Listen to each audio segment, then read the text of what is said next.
Hello, I'm Ollie and this is Criminolly, where I talk about crime, pulp, horror, that kind of thing. Today, Englishness, I'm doing my top 5 English novels.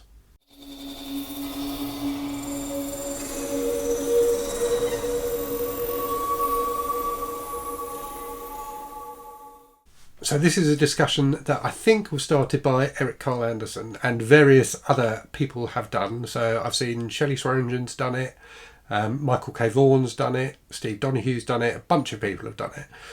It's kind of a tag, but it's not really a tag, it's one of those ones. But I'm doing it on Tuesday anyway, because hey, I needed a Tuesday video. So this is talking about your top 5 English novels. And I am going to use a clever trick that Shelley Swearengen used when she did hers in order to limit the range of possibilities. And that is, I'm going to limit it to books I've read since I started BookTube. So since I started this channel, which was in September of last year. So what's that? 8-9 months ago. So yeah, I'm going to limit it to books that I've read in that time period, which does limit it quite a lot and made it much easier to go through, because all I did was look on Goodreads for all the books I've read in that period, copy and paste the ones that were English into a list, and then highlighted my favourites.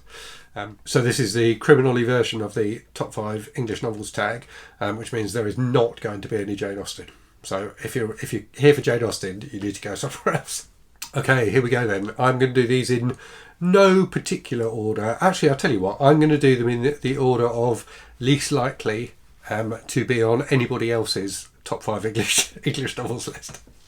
So I'll go from most likely to least likely.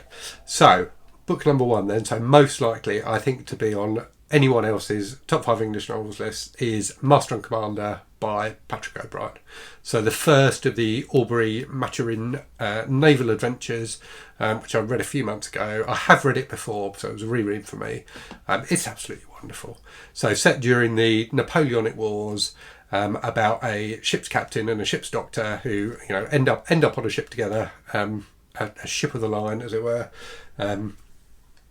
And become friends. So they kind of rub up against each other at first, but then become friends. And it's the start of a series which I need to continue reading.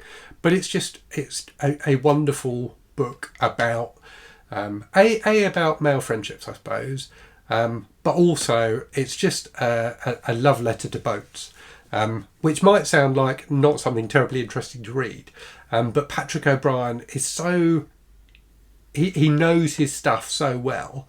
And he describes things so well that it's wonderful to read, even though he goes into crazy amounts of detail sometimes on like the details, the rigging and things like that, which normally would bore me to tears. He does it with such a loving eye that it reads wonderfully and it's massively entertaining. So yeah, that's one. And these are as I say, these aren't in best to worst or anything like that. It's in, I think that's the one that's most likely to have been on anyone else's list. I haven't seen it on anyone's list yet. Okay, next one then is Get Carter by Ted Lewis, which again I read a few months ago. So a really grim and fairly brutal British crime novel from, I'm trying to remember now if it was the end of the 60s or the beginning of the 70s. I think it was the early 70s. Famously filmed with Michael Caine in the lead role of Carter, about a guy who is like a hard man in London, who travels back up north to investigate the death of his brother, and to get revenge on the people who were responsible for the death. So a brilliant kind of northern British noir novel, which is just, as I say, very brutal, very grim, but fantastically gripping as well. Next up then, so I think this is one that could end up on a fantasy lover's best English novels list.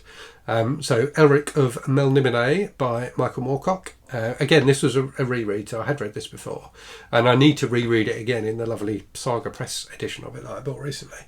This is just a wonderfully enjoyable fantasy novel, really dark, really quite disturbing at times in terms of some of the horrible things characters do to each other, but also just so beautifully imagined. And Elric, who's this, he's like this kind of prince who's cursed and is very weak in some ways but very strong in others, about his voyages and his battles and things like that. And it's just, he's a really engaging character, even though he's really distant and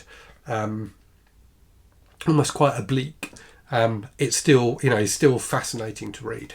So yeah, a wonderful kind of fantasy adventure, which feels a bit pulpy at times, but it's kind of like high pulp, I guess. So yeah, Elric of Melnimine by Michael Moorcock. Next up then, one of the Edge books, which people will know I've been reading. So whilst they are westerns, they are written by, or were written by, an Englishman, Terry Harknett, under the pseudonym, the much more American sounding pseudonym George G. Gilman. So Harknett was kind of a pulpy writer who churned out all sorts of different books, but probably best remembered for the Edge series. So I've enjoyed all the books in the series, but there was one that really stood out for me so far, and that was Sue Uprising. And I can't go into the details of exactly why I think it's so fantastic.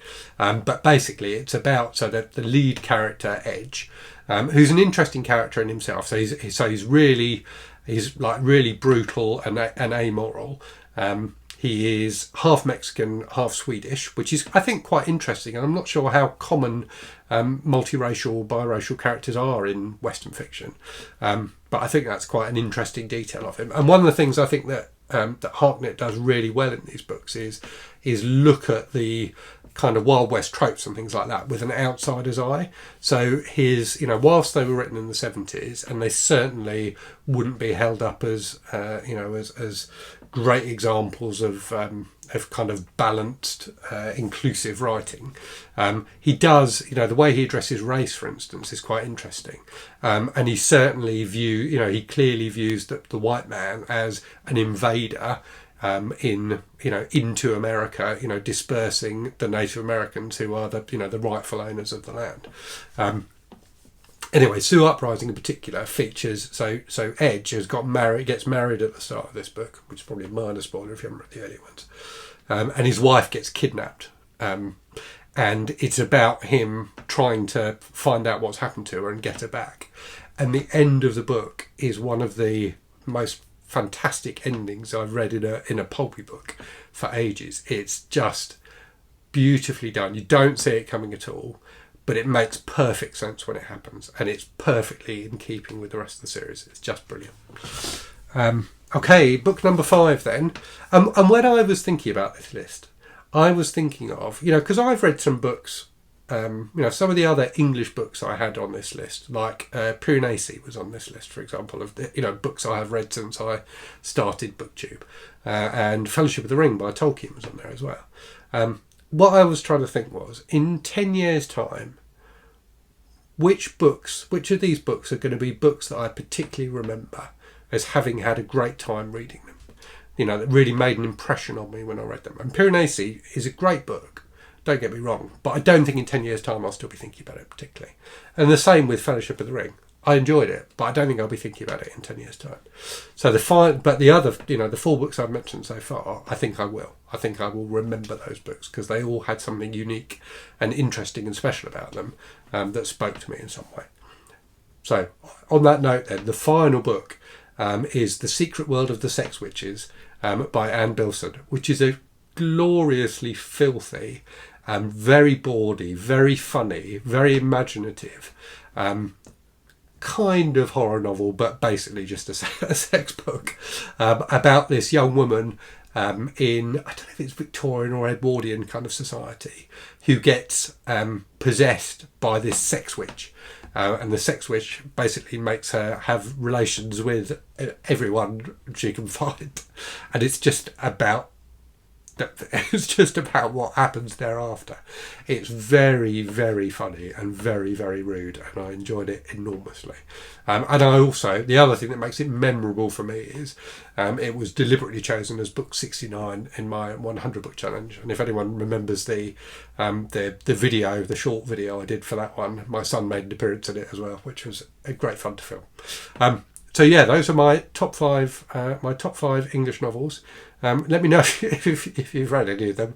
I suspect a few people have read Master and Commander and probably Get Carter. Maybe Elric, maybe less have read Sue Uprising and The Secret World of the Sex Witches. But yeah, do let me know if you've read any of them and what you think of my list. And apologies to Jane Austen lovers. So as always, hope you enjoyed that. Hope you're safe and well. Hope you are reading good stuff, and I'll speak to you again very soon. Cheerio.